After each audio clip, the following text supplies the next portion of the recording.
Hello everyone, welcome! Today we're going to talk about Cleric subclasses. As soon as you make your Cleric on the character creation, you have to choose your subclass. The subclass of Clerics, they come as domains. A domain is the magical focus of your deity. Deities will have multiple domains that they control, so there is some overlap between that. As of right now, you could pick any domain with any deity. That probably won't be true on release because there are clearly evil domains and clearly good domains, and evil deities usually do not get access to good domains and vice versa. So let's see our domains. Right now we have three choices. Trickery Domain, a domain shared by wicked, chaotic and mischievous deities alike, those who channel trickery specialize in deception and illusion magic. This is Shadow Heart's domain, by the way. Life Domain. The Life Domain is an aspect of many good deities, offering spells that protect and restore the mind, body and soul. And we have Light Domain. The Light Domain is offered by deities of justice, majesty and primordial flame, providing spells that dispel darkness and harm the undead. Alright, that's perfect. So we saw the domains, and now we'll get into each domain to see what we get. Alright, now let's see what the Life Domain gets. So we go to Subclass features and we can see the Life Domain gets access to heavy armor. That's very good. So that means we will be able to have the highest armor class in the game because we can also use shield. And we get Dispel of Life. That makes that every spell, when casting a healing spell, the attacker regains additional hit points equal to 2 plus the spell level. So that means our key runes that would heal 1d8 plus your wisdom modifier. We all knew 1d8 plus your wisdom modifier plus 3. That's heavy. That's great. That's an increase. I mean, if you have at 16th wisdom, that's how you can start the game, and you'll only be able to raise it to 18th once you get to level 4. With a 16th wisdom, you're going to heal an average with a runes. A normal cleric heals an average of 4.5. It's average on a d8 plus 3, so 7.5. That's average healing for a normal key runes. A Clive Cleric will heal 10.5, so that's an increase of almost 50%. That's pretty good. And yeah, sure, it will fall short on still escalate spell, on still level spells, just +1 per level, but even though it's great, especially when you're healing lots of people together. Everyone will benefit from this extra healing. So pretty good. Lots of, on D&D, lots of people that want to make healer builds, as druids, as sorcerers, I don't know, as bards. Lots of people will actually deep on level 1 cleric just to get this ability. And also we get domain spells. So Life Cleric gets the worst domain spells, and I mean that just because it does not get access to new spells, only spells that are on our list. And now, but let's jump into the game now so we can see the domain spells and we can see the special action that we get with this cleric. So that we can use our channel divinity to use this special action. Alright guys, we have our Life Cleric here inside the game, and I got myself on a pickle situation so I can show you guys our actions. But first, let's go to our spell book. So these are the spells that we get from our domains. So level 1 we get Blast and Increase Wounds, level 2 we get Aid and Last Restoration. And although we already have these spells as a cleric, that's like extra spells you have prepared. For all domain clerics who have extra spells they have prepared. So that's not the best spells in the world because nothing different from what we can access. But at least our guy can use heavy armor, right? So that's good. Although I don't have a heavy armor on him right now. I do have a ring mail. Okay. Let's go to his channel divinity. So we get access to channel divinity called Preserve Life. Evoke a healing energy that restores 3 times 3 hit points to allied creatures. So that these 3 hit points in blue is my level. If I was level 4, it would be 3 times 4 hit points. And that's on everyone. As you can see, everyone is kind of better. Gale has 14th health, Shadow Heart has 2 health here, Lae'zel 14th health, and my Cleric has 8 health. I'm going to use my action to preserve life. Just look at the circle around, only affecting my allies. Ah, that's pretty strong, guys. That's actually stronger than the option on D&D book. On D&D book, you can only restore... It's more health, it's 5 hit points per level. Actually, it's not more health, because that's 3 times hit points. I don't know. Alright, I don't know. No, it's more health. Yeah, 5 per level. But you can divide as you want. So it's not to everyone. You divide it by your targets, and you can only restore up to 50% of their life. So there's no restriction, just a big heal. Look at the lives now. Everyone got 9 health. That's amazing. So that's the strongest healing ability in the game, and I think it will be stronger than any spell. So yeah, that's the guy to heal, guys. That's the guy. And yeah, that was the life cleric. We don't get anything else apart from able to wear heavy armor, able to heal a lot, and of course our healing will heal more because of our ability. And you can see the ability here, Dispel of Life. So every heal will deal, every healing spell we cast will heal more. So yeah, that he's good at what he does, healing. Alright, Light Domain. All clerics, they get some things in common. They all will have domain spells, and they all will have different uses for the Channel Divinity. So Cleric will get a Channel Divinity on level 2. Channel Divinity allows you, for example, to use the action Turn Undead. But also, each domain gives you different actions that spans your Channel Divinity. We're going to see what we get from the Light Domain. So, Light Domain, what we get? We get the same stuff as every cleric, and then we also get our subclass features. So we get Warding Flare and domain spells. We also get an extra cantrip, so you can see here the light cantrip is on subclass feature, so 1 extra cantrip for the light domain. As all clerics, we can only wear up to medium armor. Some domains will give us access to heavy armor. Light domain is not one of them. And now let's see our domain spells.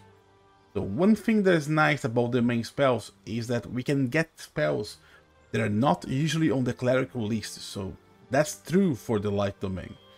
Burning Hands and Fairy Fire are not spells that are usually on clerical lists. And once you get to further levels, you get other spells that are not on clerical list. For example, on level 3 you gain access to Scorching Ray. On level 5, right now the game goes only up to a level 4, but level 5 the light domain cleric can get access to Fireball. So that's pretty that's let's say one of the selling points of cleric domains. Alright, we have our light domain cleric here, level 3 cleric. So we can check the spells we get from level 3. As we can see here, so we get Scorching Ray from domain, and we also get Flame Sphere from the cleric from light domain.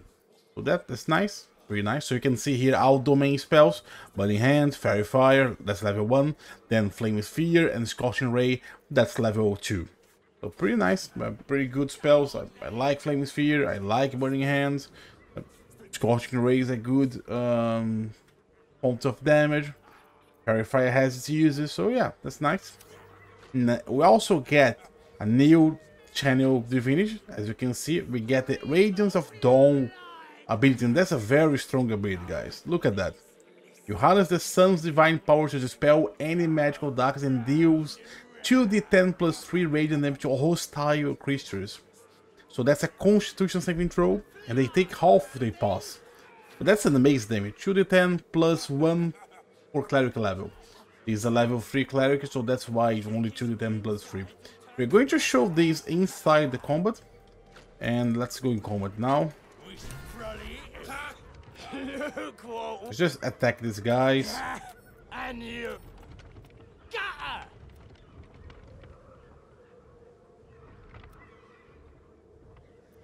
Oh, sorry. I didn't press one. Right, the battle's commencing. They're more to move. We, as most clerics, can use... Oh, we're not wearing our shield right now because We had the crossbow, but we can use medium armor and shield. Alright, I will just ignore our status and that is our turn. Just want to show you guys this ability. So I'll get here. That's pretty nice. Now look at that, Rage of Dawn. You can see the big circle around me. So that's the area of effect of the spell. So let's use it. Boom! Isn't that powerful? And you can see here, your challenge divinity, you actually get that every short rest back. So you can do that 3 times in a day with 2 short rests. I just eliminated several goblins and several other ones are hurt. Pretty great, huh? And now let's show you the warding flare ability. So if you go to, first let's use our melee weapons to increase our armor class. If you go to passive, you can toggle the warding flare. Warding flare learns. You shield yourself with divine light. Use a reaction to impose disadvantage on an attacker, potentially causing their attacks to miss. An attacker that can't be blind is immune to this effect. It's a reaction, So we toggle it. Now we're going to spend our reaction when someone attacks us. Our armor class usually is 18, so that's pretty hard to hit already. Let's see. So you saw the goblin shot me and a ray of light came. I know that he did a critical miss. You can see here it was a critical miss. Our one, I think. That's alright. But even though he attacked with disadvantage, as you can see, that's because of the warding flare. Now I won't have any more reactions, so I won't be able to warding flare other goblins. So that's one of the things that is not quite good, is because on Baldur's Gate 3 you can't choose when to use a reaction. But even though that's pretty good ability if you're tanking a boss with your light cleric. If you're like tanking Boothir or I don't know, Clockwork Soldier or any other boss, it's a pretty good ability. Okay, so now let's see the Trickery Domain. Unfortunately, we did not get access to heavy armor, so we get the domain spells, Charm Person when this guy is up level 1, and we get an action Blast of the Trickster. You do it on someone, and this someone will have advantage on stealth checks, and you can maintain that permanently. But that's a concentration, so that kind of sucks being a concentration. Alright? But still, whenever you want, you can do it. And yeah, let's jump into the game now to see the Trickery Domain Cleric in action. And of course, we're going to choose Shadowheart for this. Alright guys, we're here in the game with our Trickery Cleric. That's Shadowheart, of course. So first let's see which spell she got. And domain spells, we come here. So that's the domain spells they got. Charm Person and this guy is set on level 1. And level 3 we got Mirror Image and Pass Without Traces. So that's pretty amazing because I think all 4 spells are not in Cleric list. I'm certain about these 3. Charm Person I think is also not on Cleric list. But even though there's amazing new spells, always nice to get new options. And Mirror Image is a good spell. I like this guy's stealth so you can unlock conversations and do other stuff. The Pass Without Trace, it is a good spell on paper. I don't know how useful it is here on Baldur's Gate, but it's a good spell on paper. And Charm Person is not a spell I like, but even though there are their uses, right? As a Trickery Domain spell, we get access to a special ability called, first, Blessing of the Trickster. That's an ability we can use outside combat, and basically you give advantage on stealth checks to a creature. So you can maintain one creature permanent, basically, with advantage on stealth checks. So that's good, but even if you are wearing medium armor, that would impose you disadvantage on your stealth check. Some medium armors will do that. You could use that on you, and then now you have normal stealth. And if you're not wearing medium armor that imposes disadvantage, you can cast on you and now have advantage. Or better, you can cast that on your rogue, so they could be the masters of the stealth. Even though it's freebie, it's good. What was the sound? I don't know. This was funny. So now let's check our ability for our Channel Divinity ability, yes, Channel Divinity ability. Here. So, invoke duplicity. As an action, we get summon illusion to distract your enemies. You and your allies receive advantage attack rolls against a creature if both the attacker and the illusion are within 3 meters of it. That reads really strong, right? That reads really strong. So let's see. Let's cast this here. It's a little bit annoying to cast because there is no like, you can't see the hitbox of the thing, so you get not enough space. So I cast it here. Okay, I'll pass my turn now. The goblins will do their thing. Oh my god. This goblin just ran from my thing because he didn't want to be in the area of the thing.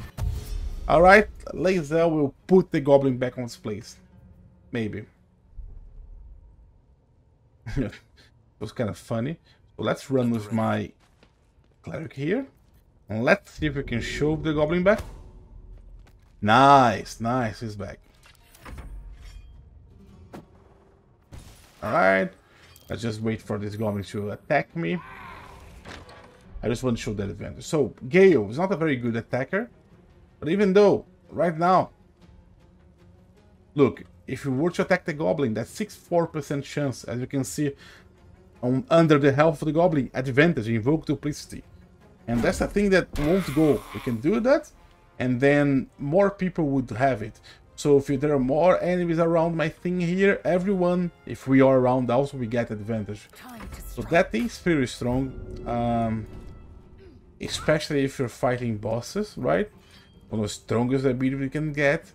And yeah, I like it. Me likes it. Let's push this goblin there. Probably die, right? Yeah, I died. The goblins really avoided the thing here, but it was a strange behavior. Usually people will fight around. But even though just cast one a big creature, next to a big creature, the Minotaurs on the other dark, any ogre, any boss, and then your melees can rail on it with melee, with advantage. It is very, very, very strong. But it is a concentration, so we have to be wary of that. You might lose your concentration and you lose your thing. But that's alright, because that's a channel divinity, and you regain your channel divinity with every short rest. And when you are able to get to level 6 soonish, I hope early access too, let's see, then we actually get 2 uses of channel divinity per day. That's great. Per day, no, not per day, sorry, per short rest. That's great. And that was it, guys. That was the Cleric subclass guide. So all domains that we currently have. Thank you very much for watching, and please like the video and subscribe to the channel. See ya.